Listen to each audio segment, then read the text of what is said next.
వాళ్ళ మాయమాటలు చెప్పి ఏడుపు బొబ్బలతోటి నన్ను ఓడగొట్టారు. నేను ఓడగొట్టినా పాలకుర్తిని వదిలిపెట్టనని కూడా ఈ సందర్భంగా మీకు తెలియజేస్తున్నా. పాలకుర్తిని వదిలిపెట్టే ముచ్చట్లేదు. మిమ్మల్ని కాపాడుకుంటా, ఎవరికి మీరు భయపడవలసిన పని లేదు. జిద్దుగా మనం పనిచేద్దాం. ఈ ఎన్నికల్లో మనకు ఒకటి లాభం జరుగుతుంది. ఎంపీ ఎన్నికల్లో రేపు గెలుస్తున్నాడు.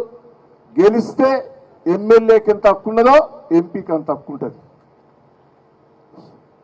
ఈ గ్రాడ్యుయేట్ ఎన్నికల లోపల ఎమ్మెల్సీ రాకేష్ రెడ్డి గారు గెలిస్తే పవర్ఫుల్ ఉంటుంది. ఎమ్మెల్యే గారి హక్కులన్నీ ఆయనకు కూడా వస్తాయి, సగం హక్కులు. రేపు ప్రభుత్వ స్కీమ్స్ ఏమొచ్చినా కూడా అడిగే హక్కు ఆయనకు ఉంటుంది. దయచేసి నేను రిక్వెస్ట్ చేస్తున్నా, క్యాండిడేట్లు ఇప్పటికే జనంలో ఒక చర్చ అయింది. 3 క్యాండిడేట్ల మీద చర్చ అయింది. బీజేపీ క్యాండిడేటు అసమర్థుడు, తీర్మాల్వన్న బ్లాక్ మెయిలర్. అంతేనా? తెలిసిపోయిందా? బ్లాక్ మెయిలర్ అన్ని తేలిపోయినాయి. కోట్లు సంపాదించిండు.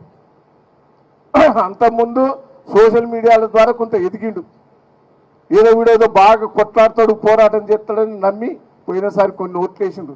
ఇప్పుడు తెలిసింది పోరాటం ప్రజల కోసం కాదు, వాని సొంత ఆస్తులు సంపాదించుకున్నందుకు పోరాటం చేస్తున్నది ప్రతి మీడియాలో కానీ యువకులలో కానీ సోషల్ మీడియా ద్వారా మొత్తం తెలిసింది.